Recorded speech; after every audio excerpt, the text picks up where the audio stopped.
Na-recover na sa kapulisan sa Bulaong Terminal ang usa ka motorsiklo nga gikawat sa Naranjita Street dadiyang ga South Jensen kaniadtong milabay nga semana. Kini human sa gihimo nga follow-up investigation sa sakop sa Traffic Enforcement Unit kun TEU Jensen. Dahil iniwan dito, walang nagmamayari, kaya ito na siguro yon. Oh, baka ito yung kanya, oh. For registration din yan, bago daw eh.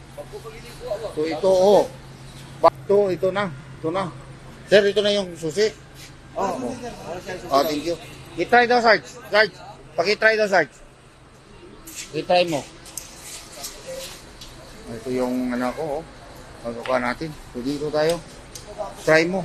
Para at tingnan natin mamaya kung nag-batch doon sa nung nakarnap na motorcycle. Security guard ang may-ari. Base sa impormasyon sa nahisgutang buhatan, atol sa bag-ong tuig kaniadtong Enero 1 sa gabi, giparking sa tag-iya ang iyang motorsiklo sa Naranjita Street. Asa nabilin sumala pa niini ang iyang susi. Rason nga nakahigayon ang wala mailhing suspect sa pagkawat sa motor. Doon din po kami. Kaso nga lang, malakas po kasi yung ulan nun. Tapos yung motor ko, doon pinarada ko doon sa paradahan talaga ng motor namin. Tapos kaso lang hindi ko makita kasi may harang na truck eh. Doon kami sa likod ng truck kumakain. Tsaka doon lang kasi kami nakakasilong kasi doon lang may bubong eh. Malakas ang ulan. Opo.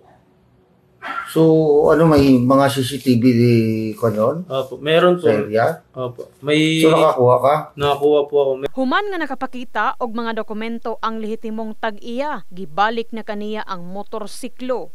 Ito yung TMX motorcycle. Tingnan nyo sira kung dito. Ito na lang yung susi. Kulay blue ang keychain na nasa. Tapos yung keychain niya, may kasama na maliit na susi. Yun yung susi ng locker ko. Sige. Pahanap ko lang doon na. Kuhan mo muna doon para sadya na yung kanya. Turnover na sa inyo. Salamat kayo. I-blatter pa yan mamaya sir. Pepperman nyo lang ha. May na lang kayo na-recover. So, sakto gid sharing nyo ha.